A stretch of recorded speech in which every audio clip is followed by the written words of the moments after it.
Ya huyu makare masero nyire bila pesa duniani ye. They say make hay when the sun shines. I say buy hay when you have the Otongolo.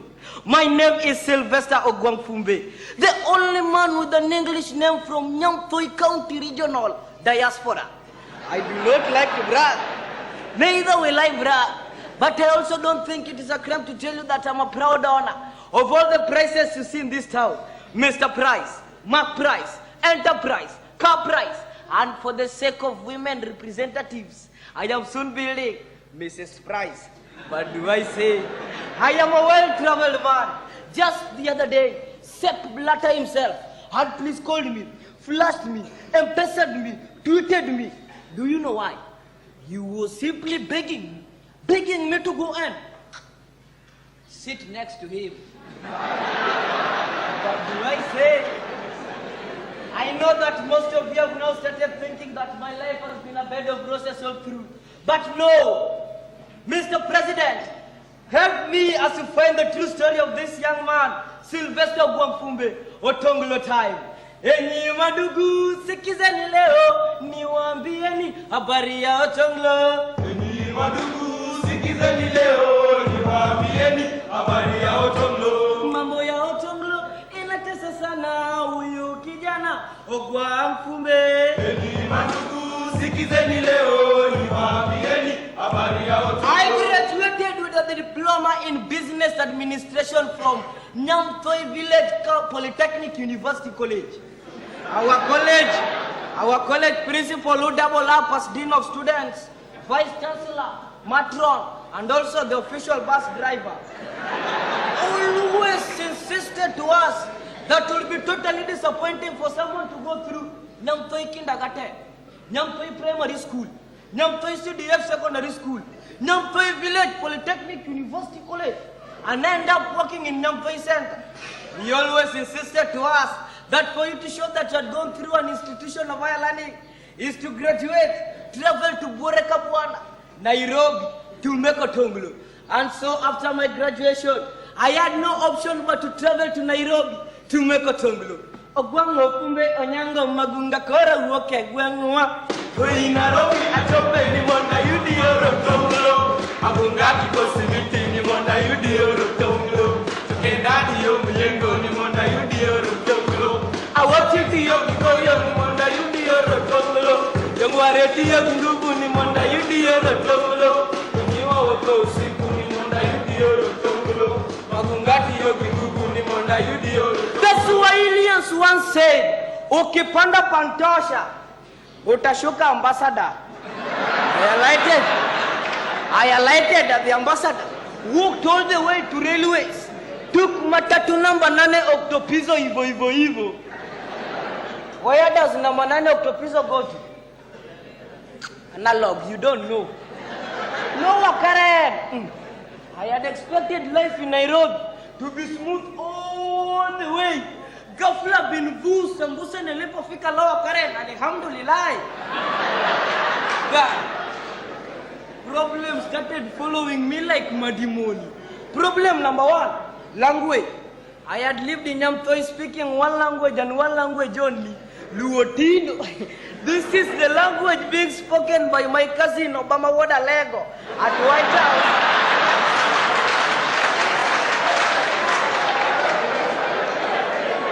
But when I arrived in the city, I found out that speaking Kiswahili was compulsory. How did they expect me? Hold me, Sylvester Ogwangfumbe Wodinyampoi to speak Kiswahili?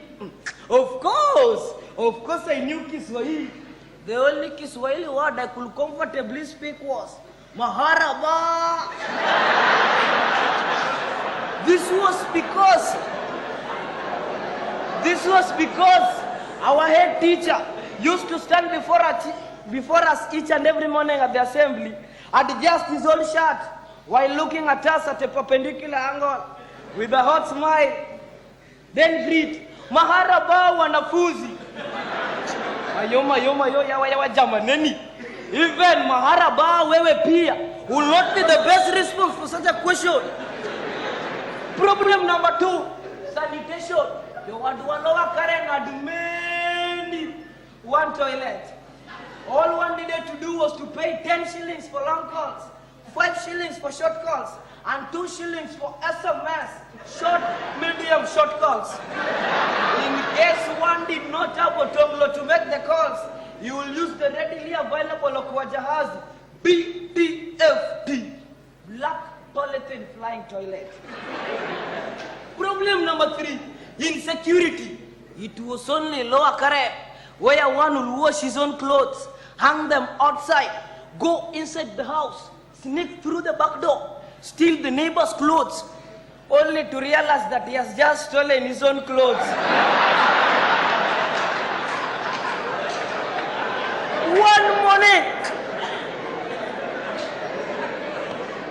One morning, thieves broke into my 3-bedroom polythene house. And on realizing that I did not have anything to steal, they caned me thoroughly, threatening to do worse the next day they will come back, and did not find anything to steal. But the biggest problem was joblessness. I had expected to find job in Nairobi, but as they say, if horses were wishes, Asana ningekuwa na kikombe. Kupata kazi ilikuwa nadra kama maziwa ya kuku. I will wake up early in the Kogwel, use my leg, SAS, and foot Shubishi to Metropolitan KIA, Kenya Industrial Area, to look for a job. At KIA, I had 3 jobs on a construction site. 1, I was the human resource manager in financial accountability, resource mobilization, internal and external affairs, a sweeper. 2, I was the officer in charge of a viatory locomotive in cargo shipmentation, a wheelbarrow servicer. 3, this was the most important job that people recognize me. I was the chief inspector, Attorney General of the Kenya National Focal Point on Small Arms and Light Weapons, KNFP, a watchman. I will try to save the little that I have, and at the end of the entire week I had only enough to take me to City Stadium for the state function. I also bought a home theater, a small transistor radio, to enable me know what the world was saying, and also to avoid some caning in case the thieves come back. One morning when I went to Kenya, my heart was propagated into a cardiomyopathic attack. I almost experienced a CCF, congestive cardiac failure. The building which you were constructing was finally over. This meant that I was officially jobless again. I had to look for a job to sustain my living in Nairobi, but all was in vain. I looked for a job. Of course I found a job, only to realize that that job was to look for a job. The Swahilians once said, atafutaye achoki, akichoka kashapata. Sikupata. My relatives back in the village did not forget that I was in the city to make Otongolo, which will change their lives for the better. Each problem that faced them at all will be passed to me through the numerous and replied paragraphs of letters. Paragraph 1, Dear Sylvester, our cow had invaded a neighbor's farm and it has eaten all the molayas and the manures. Therefore, send us some Otongolo to pay the fine. Paragraph 2, Dear Sylvester, your younger cheeky brother had been misbehaving with the chief's daughter, and he has finally put her in the family way. Therefore, send us some Otongolo to pay the dowry. Paragraph 3, Dear Sylvester, our cow has chicken pox, and our chicken has mad cow disease. Therefore, send us some Otongolo to buy paracetamol and dino. Paragraph 4, Dear Sylvester, dog, meanwhile maisha in the city ilizidi kwenda segemnege mkwangu. The landlord was at my polythene door threatening, umerafungua hii mlango ama nitoe wembe.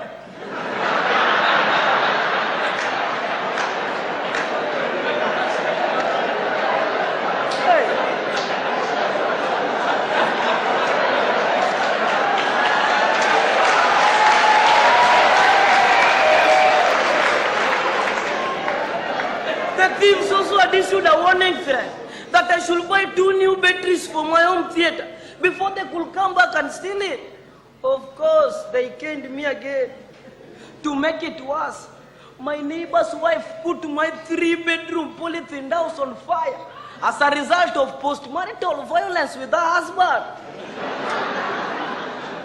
I was now homeless, jobless, brokeless. Going a full week without a job had become a norm for me. Eating was as luxurious as driving a Mercedes-Benz. Achandora, achandora, achandora, achandora, achandora, Nairobi, achandora, achandora, achandora, achandora, achandora, achandora, Obang achandora, achandora, achandora, achandora, achandora, achandora, achandora, achandora, achandora, achandora, achandora, Nairobi, achandora. One day I missed all the calls. I did not take lunch. I did not take breakfast. I did not take supper. Simply because I did not have Otongolo to buy any food. Hey! Nairobi! Nairobi, you mean you can do this to me? But Nairobi, you have done me. Nairobi, hey! Embarrassment or no embarrassment, I decided to go back to my village of Nyamtoi. I'm coming home, home where I belong. Oh, Mr. President, it is now over a year since I came back to my village of Nyamtoi. Transformation is evident. Maisha yamekuwa shwari, yogo, yani fiber.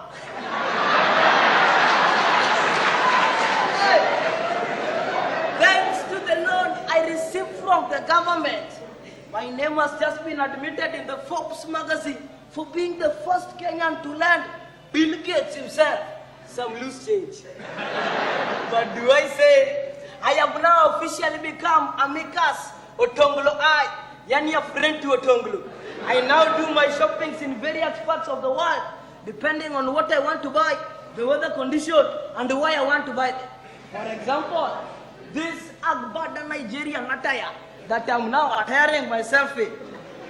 I bought it in Calabar during the explosive match between Harambee Stars and Nigeria. While this black Italian leather shoe that I'm now suffocating my leg in. I bought it in Paris during the Lancaster conference. Not forgetting my bungalow, my expensive bungalow, which was constructed by an imported engineer whom I met in Kuala Lumpur on my way to Mexico via Yugoslavia.